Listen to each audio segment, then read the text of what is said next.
ये गुफ्तगू आपने सुन ली। और उस वक्त तक हालात ये हैं, इस वक्त जो हालात हैं वो ये हैं कि गवर्नर खैबर पख्तूनख्वा गुलाम अली साहब की जानिब से अहकामात और इसरार के बावजूद स्पीकर बाबर सलीम सवाती इजलास ना बुलाने पर अड़े हुए हैं और साथ ही सूबाई हुकूमत पेशावर हाई कोर्ट के इस फैसले को भी सुप्रीम कोर्ट में चैलेंज कर रही है, जिसमें नए मेंबरान से हलफ लेने और सेनेट इलेक्शन में वोट डालने की इजाज़त दी गई है। सूबाई वज़ीर क़ानून आफ्ताब आलम का कहना है कि सुप्रीम कोर्ट से फैसला आने तक हम नए अरकान से हलफ नहीं लेंगे। So this is it. तर्जुमान खैबर पख्तूनख्वा हुकूमत वज़ीर आला के मुशीर बराए इत्तलात बैरिस्टर सैफ हमारे साथ मौजूद हैं। बैरिस्टर साहब, इलेक्शन कमीशन ने बड़ा साफ बता दिया है कि अगर आपकी हुकूमत ने मखसूस नशस्तों पर आए लोगों की बर्दारी नहीं होने दी तो वो सेनेट इलेक्शन भी नहीं होने देंगे। तो क्या समझा जाए सर, हलफ लेना पड़ेगा आप या नहीं? देखें, हमने हल्फ लेने से कभी भी इनकार नहीं किया। जो लोग मखसूस नशिस्तों पर पार्टी सीट्स के तनासब से मुंतखब हुए हैं उनको बिल्कुल हल्फ उनका लिया जाएगा और वो असेंबली की रुकनियत उनकी कायम रहेगी।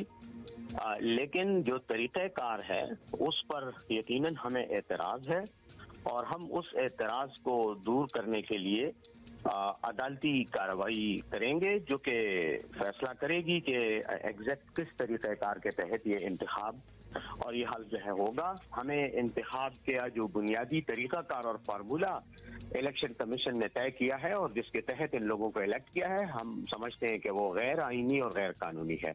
तो उसको दुरुस्त करना इंतहाई ज़रूरी है, क्योंकि हमारी सीटें जिन पर हमारा हक था, जो मेजॉरिटी पार्टी है, वो सीटें बंदर बांट वाले तरीक़ाकार के तहत दीगर पार्टियों को दी गई हैं, जो कि उनका हक नहीं बनता। अब जो उनका हक बनता है वो सीटें देने में हमें कोई प्रॉब्लम नहीं है, उस पर वो आए, वो हल्फ उठाएंगे और बिल्कुल उनको रुकनियत जो है उनकी फ़ाल हो जाएगी। लेकिन जो बंदर बांट की गई है हमारी नशिस्तों पर, उस पर हम यकीनन अदालतों से रजू करने का हक रखते हैं। सर, अगर आप लोग अपनी जगह कायम रहते हैं और फिर इलेक्शन कमीशन अपनी जगह, तो एक नया आईनी बहरान, डेडलॉक किसी कैफियत होगी, फौरी तौर पर आपकी नज़र में क्या हल हो सकता है इसका? जहाँ तक आईनी बहरान का ताल्लुक है, मैं समझता हूँ कोई आईनी बहरान नहीं है। आईनी बहरान तो वहाँ पैदा होता है जहाँ आईन क्लियर ना हो या आईन में किसी मसले के हल की गुंजाइश ही ना हो। लेकिन यहाँ तो आईन बिल्कुल क्लियर है और हम समझते हैं कि इलेक्शन कमीशन को सिर्फ आईन को पढ़कर उसको गैर मुतासिबाना अंदाज में समझकर और उस पर अमल पैरा होने की एक मुनसिफाना अंदाज में अमल करने की जरूरत है। इलेक्शन कमीशन को हम बार बार कह रहे हैं कि आप हमारे लोगों को के साथ मुतासिबाना सलूक ना करें और जो हमारा हक है हमें दें और जो दूसरों का हक है वो उनको दें। तो कोई आईनी बहरान नहीं है, सब कुछ ठीक ठाक है। सिर्फ इलेक्शन कमीशन को अपनी ज़हनियत, अपनी सोच और अपने रवैया जो है उसको दुरुस्त करना होगा। सर, असद कैसर साहब आपकी पार्टी के सीनियर रहनुमा, उन्होंने गंडापुर साहब से मुतालबा किया है कि खैबर पख्तूनख्वा हुकूमत वफाकी हुकूमत से राब्ते ख़त्म कर दें। सर, ऐसा मुमकिन है? मतलब कितनी संजीदगी से ले रहे हैं आपके वज़ीर आला इस मुतालबे को? असद कैसर साहब का अगर ये मुतालबा आया है तो ये मुतालबा पार्टी के मौक़िफ़ का इजहार नहीं करता। ये उनका एक ज़ाती मुतालबा हो सकता है, ज़ाती ख्वाहिश हो सकती है, लेकिन पार्टी को पाकिस्तान तहरीक इंसाफ के जो उम्मीदवार इस वक्त इलेक्ट हुए हैं और जो हमारी हुकूमत है खैबर पख्तूनख्वा में, ये इसलिए बनी है कि खैबर पख्तूनख्वा के अवाम ने हमें वोट दिया है और वोट उन्होंने हम पर एतमाद इसलिए किया है, इसलिए हमें वोट दिया है कि हम उनके मसाइल हल करें।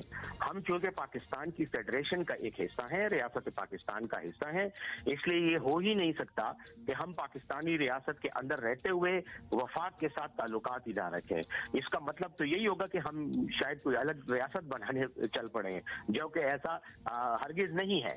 हम चाहते हैं कि वफाक की तरफ से जो हुकूक और जो बकाया जात और जो वसाइल खैबर पख्तूनख्वा का हक बनते हैं वो उसको मिले और इसीलिए हम उन तमाम इदारों के इजलास में और उन तमाम सरगर्मियों में हिस्सा लेंगे जो वफाक के ज़ेर एहतमाम है और जहाँ पर हम अपने सूबे के अवाम के हकूक़ के लिए आवाज़ उठाते रहें और उनका हक उनको दिलाते रहें। तो ये एक हमारी पार्टी का एक मौक़िफ़ है, उसूली मौक़िफ़ है।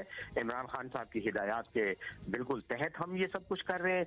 और यही वजह है कि हमारे वजीर आला पहले वजीर आजम से मिले, उसके बाद SIFC के इजलास में शिरकत की। हमारे दीगर जो हुकूमती नुमाइंदे हैं सूबाई, वो वफाकी हुकूमत के तहत जितने भी इदारे हैं, चाहे वो मुश्तरका मफादात कौंसिल है या और कोई आईनी इदारा है, उस पर हम जाएंगे और हम अपने सूबे के आवाज़ करेंगे। ठीक जी, बहुत शुक्रिया आपका। बैरिस्टर सैफ हमारे साथ मौजूद थे। अभी एक ब्रेक लेंगे, कुछ देर में आ रहे हैं वापस।